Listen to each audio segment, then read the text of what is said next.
The customer of this drum reported us a problem in his remote controller. Actually, the problem was that the rear shield was damaged. This is the rear shield. Here is the damage, as we see.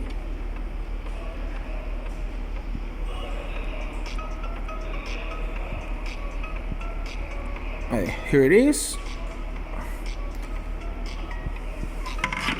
And this is the remote controller after the repair.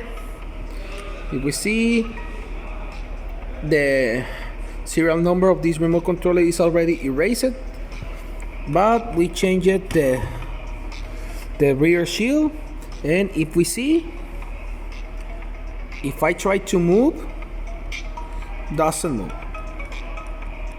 So this remote controller is already repaired.